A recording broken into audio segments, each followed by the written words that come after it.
अस्सलामुअलैकुम दोस्तों, आज ऐसा दौर आ गया है जहां मुस्लिम कौम के लोग अपने इस्लामिक इतिहास के बारे में जानने के बजाय मोबाइल पर या टीवी पर वीडियोस देखकर अपना टाइम पास कर रहे हैं। आज हम इस वीडियो में एक ऐसी शख्सियत के बारे में जानेंगे जो एक दौर में इस्लाम के सबसे बड़े मुखालिफ और दुश्मन हुआ करते थे, लेकिन इस्लाम में दाखिल होने के बाद इस्लाम में एक नया इतिहास रच गए। मैं बात कर रहा हूँ हजरत खालिद बिन वलीद की, जिनका जन्म 592 ईस्वी में मक्का के मारूफ और मसरूफ खानदान में हुआ था। आपके वालिद का नाम वलीद था, जिस वजह से आपको खालिद बिन वलीद के नाम से जाना जाता है। खालिद बिन वलीद कबीलाए कुरैश से ताल्लुक रखते थे। एक वक्त ऐसा था जब खालिद बिन वलीद इस्लाम के इतने बड़े मुखालिफ थे कि इन्होंने मुसलमानों के खिलाफ ही कई जंगें लड़ी। पहली बार इनका तारुफ मुसलमानों से गजवाए ओहद में हुआ था, जब ये मुसलमानों के खिलाफ लश्कर लेकर आए थे और इस जंग में मुसलमानों की क़यादत आप सल्लल्लाहु ताला अलैहि वसल्लम कर रहे थे। इसमें मुसलमानों की संख्या सिर्फ 700 थी,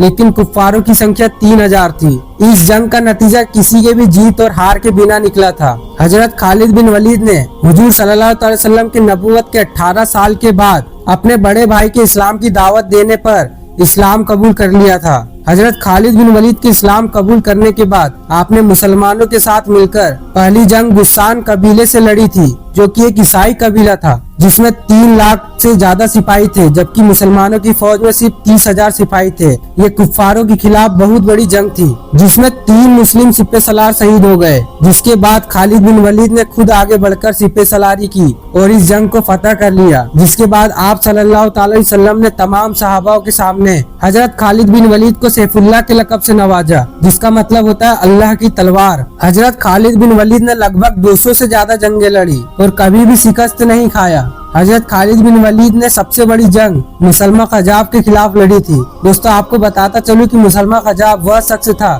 जिसने हुजूर की वफात के बाद नबूवत का दावा कर दिया था और इस जंग में भी हजरत खालिद बिन वलीद ने फतह पाई। एक बार रोम के एक सिपह सलार ने खालिद बिन वलीद से पूछा कि आप हमेशा इतनी कम तादाद में होकर भी फतेहयाब कैसे हो जाते हो, जिसके जवाब में हजरत खालिद बिन वलीद ने कहा कि जितनी तुम्हें जिंदगी से मोहब्बत है उतनी ही हमें शहादत अजीज है। दोस्तों, बेशक हर ईमान वाला शहीद की मौत मरना चाहता है। अपने आखिरी वक्त में हजरत खालिद बिन वलीद ने बिस्तर मर्ज की हालत में सहाबाओं से रोते हुए पूछा कि मेरे शरीर का ऐसा कोई कोना नहीं जहां तलवार का जख्म न लगा हो, लेकिन फिर भी मुझे शहादत नसीब नहीं हुई। तब सहाबाओं ने आपसे कहा कि हुजूर सल्लल्लाहु ताला अलैहि वसल्लम ने आपको सैफुल्लाह के लक़ब से नवाजा और अगर आप किसी जंग में हार जाते तो लोग कहते कि अल्लाह की तलवार टूट गई। दोस्तों, आप सल्लल्लाहु ताला अलैहि वसल्लम के दौर में मुसलमानों को मैयत पर रोने का हुक्म नहीं था, लेकिन जब हजरत खालिद बिन वलीद का विसाल हुआ तो हजरत उमर फारूक ने अरब के लोगों से कहा कि आज तुम्हें इजाजत है रोने की, आज किसी को रोका नहीं जाएगा।